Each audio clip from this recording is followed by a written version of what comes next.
At 55, Phil Mickelson just became a living paradox. A Hall of Famer with 6 runner-up finishes at the US Open, more than any golfer in history, suddenly has no place to play in major championships. The man who spent 30 years building one of golf's most iconic legacies, one where risk-taking and gambling on impossible shots defined his entire identity, made one final gamble. And it's catching up to him in ways even he probably didn't anticipate. This isn't a story about a single mistake. It's the convergence of 3 separate crises, each devastating on its own, that hit him simultaneously in the last 12 months.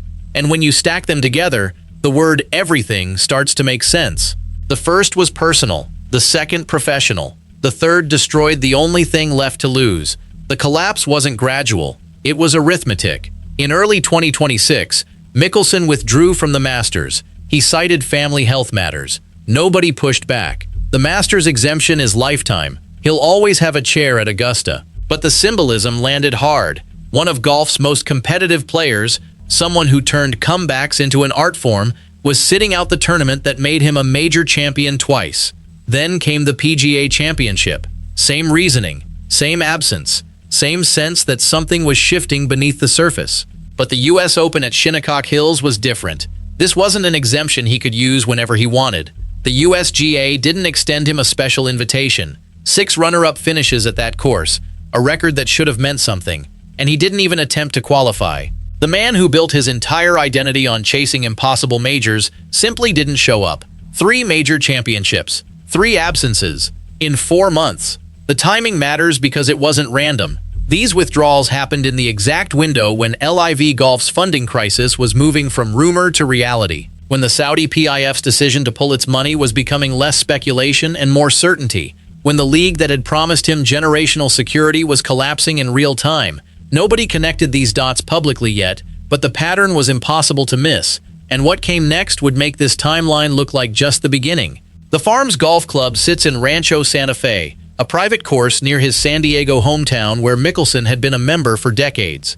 It wasn't just a place to play golf, it was home court.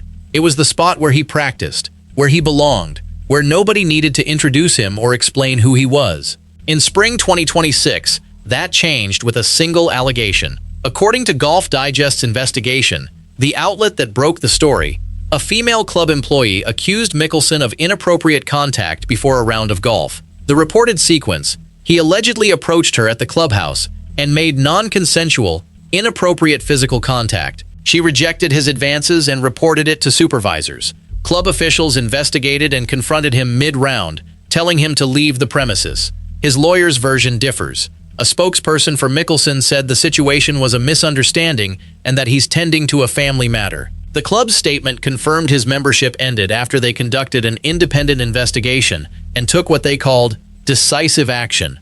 Both sides confirmed the outcome. His membership was gone, but contested the characterization. What makes this moment significant isn't just the controversy itself, it's what it cost him. The Farms wasn't some random club he could replace.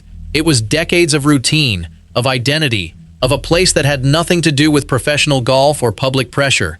It was personal infrastructure crumbling. And at the exact same moment this was unfolding, something far more consequential was happening to everything else he'd built. The club was just the first domino. The tour he'd wagered his entire late career on was already in freefall. In 2022, Mickelson had made a choice that divided the sport. He joined LIV Golf, taking what he openly called generational money from Saudi Arabia's public investment fund. He didn't hide the motivation or wrap it in philosophical language about restructuring golf. It was transparent. He took the money because he was 51 years old, and the amount was impossible to refuse. For 3 years, he was one of LIV's most prominent faces, competing at the highest level and becoming the oldest major champion in history when he won at Kiawah Island. But LIV was never stable. It was built on Saudi money, and Saudi money had conditions. In early 2026, those conditions changed. The Public Investment Fund informed LIV Golf it was withdrawing its funding at the end of the 2026 season after investing over $5 billion since the league's 2022 launch. The leadership pushed back publicly. CEO Scott O'Neill insisted the season would continue, uninterrupted and at full throttle. But the trajectory was grim. Industry insiders began discussing bankruptcy as a possibility. For most LIV players, this was bad news. For Mickelson specifically, it was catastrophic. Golf writer Alan Shipnuck made the argument that crystallized the stakes.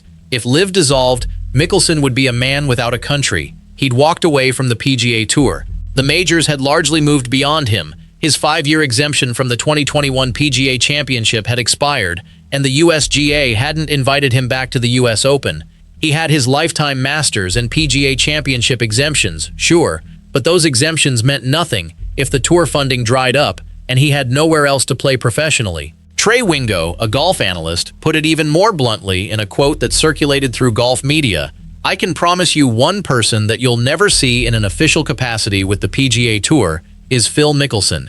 That wasn't speculation. That was the industry consensus. He wasn't banned. He was simply done, on both sides. The tour he left didn't want him back. The tour he joined was dying. Here's the trap that nobody talks about. He's locked inside a nightmare scenario where both doors are closing simultaneously. The mathematics of his situation became brutally clear when you looked at the specifics. The PGA Tour didn't just reject his return. They'd made it clear through executives and media insiders that Mickelson represented something they wanted to distance from. He was the face of the Saudi defection. He was the player who'd made the conscious choice to prioritize money over loyalty. Bringing him back would feel like capitulation, like admitting the tour couldn't retain its stars, so they locked him out harder. Meanwhile, LIV was hemorrhaging.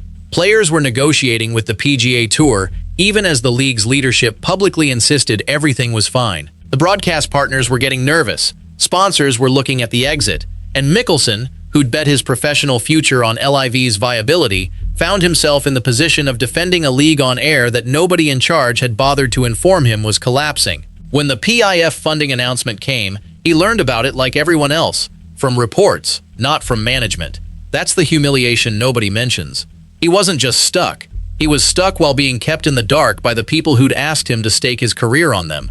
A man who'd spent his entire life calculating odds, reading situations, positioning himself for advantage, had been put in a position where he had zero information and zero control. He was defending a sinking ship while the crew didn't even warn him the hull was breached. But even that wasn't the deepest fracture. The real story is about what happened to his standing in the sport itself, the thing that actually matters when you're 55 and watching your professional future collapse. For 3 decades, Mickelson had built something rare in golf. He was beloved. Not just respected, beloved. The galleries loved him. Other players loved him. Even people who didn't follow golf closely knew his name and understood he represented something exciting about the sport. Risk, personality, the willingness to chase impossible shots. Then 2022 happened. When his comments about the Saudis being scary motherfuckers leaked, the response was swift and brutal. Sponsors walked away. Callaway ended their equipment deal. KPMG dropped him. Workday terminated their relationship. Twitter, then X, became a space where golf fans debated whether he'd crossed a line that couldn't be uncrossed.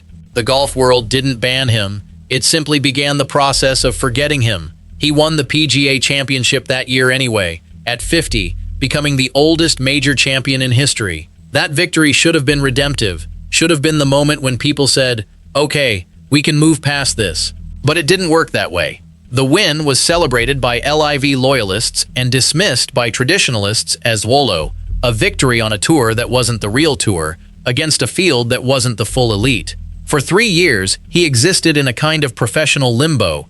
He was still famous, still recognizable, still beloved by the people who'd followed him for decades, but the conversation around him had fundamentally changed. He was no longer Phil the competitor or Phil the personality. He was Phil who took the Saudi money. That became his defining characteristic in the sport's collective memory.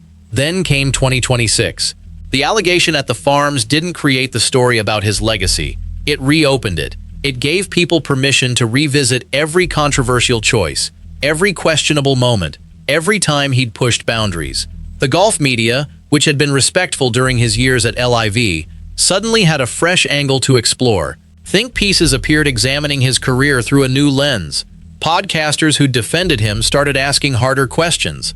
The silence from some of his peers was deafening. Nobody accused him of being a bad person, but slowly, noticeably, he stopped being invited to certain events.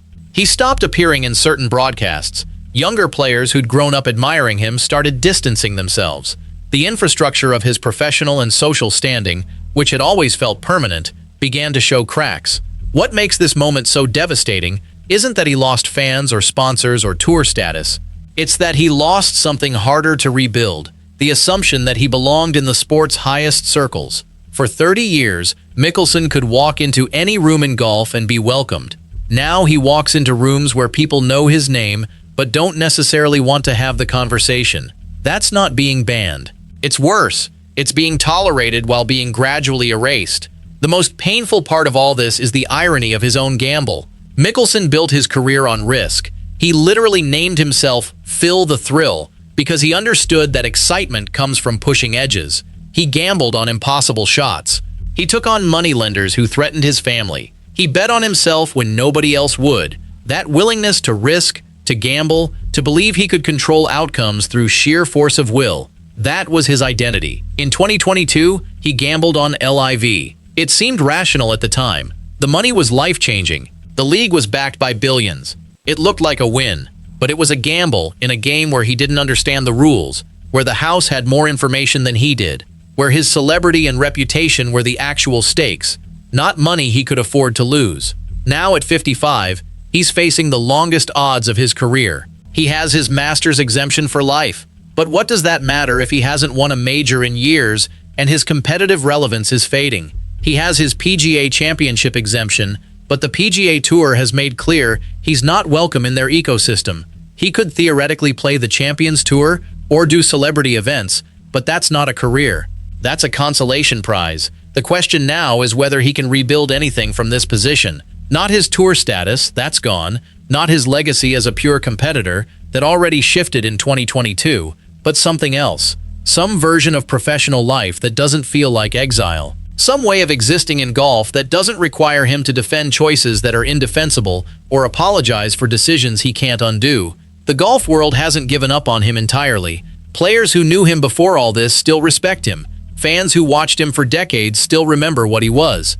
There's room for a redemption arc if he wants it, but the timeline for that arc is getting shorter. At 55, years matter. Momentum matters. The opportunity to matter professionally doesn't stay open forever. What happened to Phil Mickelson in the last 12 months isn't just about losing a club or a tour or even his reputation. It's about losing the fundamental assumption that he'd always have options. For 3 decades, no matter what happened, Mickelson could pivot, could reinvent, could gamble again. Now those doors are closing simultaneously, and he's running out of time to figure out which one to try first. The tragedy of this moment isn't that he made one wrong choice. It's that he made a series of rational-looking choices that compounded into something irreversible. And unlike the shots he took during his playing career, this gamble doesn't have another round to correct it.